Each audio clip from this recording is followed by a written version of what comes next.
트래블룰 앞서 설명해 주신 대로 100만 원의 이상의 금액을 송금하게 될 때 송금 시 송수신자들 정보를 VASP가 수집하고 보고해야 된다는 법안이잖아요. 사실 투자자뿐만 아니라 이런 프로젝트를 진행하는 개발자들에게도 상당히 큰 부담으로 충분히 작용될 수 있는 것 같아요. 특히 디파이의 특성상 이런 메타마스크와 같은 개인 월렛 또 비스탁 개인용 지갑을 많이 사용하기 때문에 결국 디파이 쪽이 가장 큰 충격을 받게 되지 않을까 하는 우려가 나오거든요. 어떻게 보세요? 네, 그렇습니다. 사실은 코인을 트랜잭션 하면서 익명성은 어느 정도 가져가고 그렇기 때문에 그런 부분이 많이 활성화될 수 있었던 부분인데요. FATF 지침상 이번에 보면 기존 디파이 프로젝트들에 대해서 이제는 그것을 오픈해야 되는 상태가 되니까 엄청난 규제로 다가올 수 있습니다. 그리고 비수탁형 지갑 같은 서비스들도 메타마스크나 카이카스, 디센트 같은 그런 지갑들이죠. 지금까지는 입출금에 대한 정보를 입출금하는 사람이나 주체죠. 그런 정보를 가지고 있지도 않고 그것을 알리거나 기록할 필요가 없었기 때문에 상당히 원활하게 사업을 할 수 있었는데 이제는 그런 규제에 걸리기 때문에 그게 원활하지 않은 것도 사실이고요.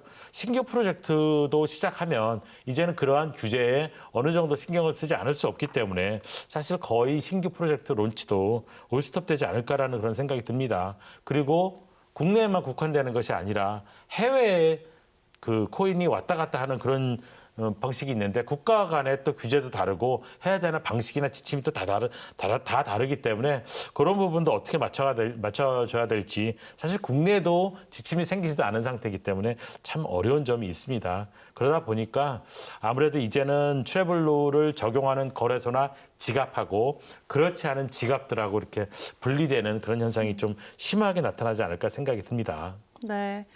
사실 트래블룰 적용 진영과 비적용 진영으로 나뉘게 되는 것 같죠, 네. 결국. 네. 저는 일단 그렇게 예상을 하거든요.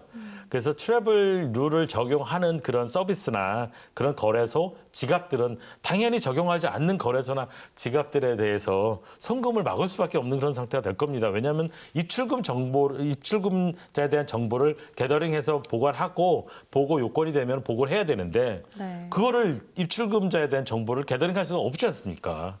그래서 우리나라 같은 경우 바이낸스나 이제 메타마스크를 많이 쓰죠. 근데 바이낸스 같은 경우는 사실 본사가 어디인지 모를 정도로 디센트럴라이즈 돼 있다고 얘기하고 있잖아요. 그리고 이제 비수탁형 지갑 메타마스크 같은 경우도 고객의 정보를 게더링하고 있지 않기 때문에 사실은 메타마스크에서 고객의 정보를 달라고 하면은 줄 수 없는 입장이기 때문에 사실은 거래 자체가 형성될 수 없는 거죠. 국내 같은 경우도 마찬가지입니다. 디파이 프로젝트들 보면은 카이카스나 클립, 디센트 같은 그런 지갑들을 쓰게 되는데 이 지갑들도 마찬가지로 고객의 정보들을 가지고 있지 않죠. 네. 근데 정보를 달라고 하면 업비트나 코인원이나 코빗이나 빗썸 같은 데서 정보를 줘야지 송금이 될 텐데 주지 않기 때문에 왜냐하면 저쪽 모르잖아요. 그러니까 당연히 자연스럽게 그러니까 트래블 룰이 적용되는 진영하고 그렇지 않은 쪽이 나눠지겠죠. 비수탁형 지갑 같은 경우는 이런 경우는 가능합니다. 그러니까 소유자가 네. 그 지갑이 내 것이다라는 걸 증명하면 되는 거거든요. 근데 증명할 수 있는 방법에 대한 지침이 국내에서 아직 지금 전무한 상황이고요. 해외에서도 지금 그런 방향이 나와 있지 않기 때문에 상당히 이런 부분은 업계에서 룰을 지켜가면서 하는 것이 쉽지 않겠다는 생각이 듭니다. 네.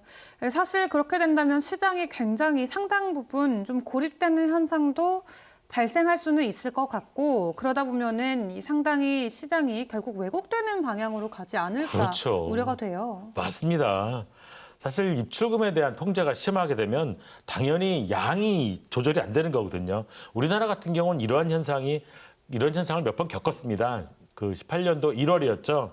그때 이제 코인 가격이 급등할 때 소위 김치 프리미엄 한 50% 정도까지 급등하는 그런 일이 있지 않았습니까? 근데 이제 코인이라는 것이 수입을 하거나 수출을 하거나 이런 거 아니잖아요.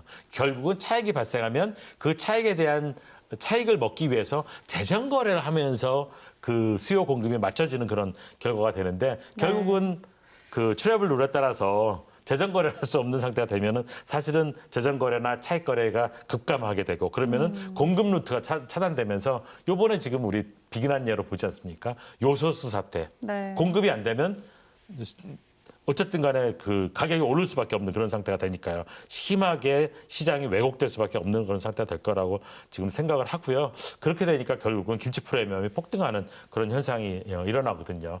그래서 그 당시에 이제 그 세계적인 그 가상자산 정보 업체죠. 코인마켓캡에서 한국 시장이 너무 이제 왜곡되다 보니까 네. 공식적인 데이터에서 배제하는 그런 일까지 발생을 했었죠. 올해 초에도 이제 김치 프리미엄 20% 정도까지 갔었죠.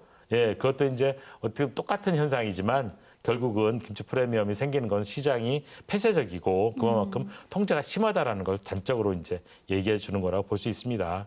그래서 이제 트래블 룰이 생기면서 저는 김치 프리미엄 형성이 어떤 결정적인 역할을 할 거라고 저는 생각을 하고요. 결국 이제 투자자들이 그런 얘기를 많이 하죠. 가두리 펌핑이라는 말을 하잖아요. 네. 그런 상황이 그런 상황이 되지 않을까라고 저는 생각을 합니다. 네.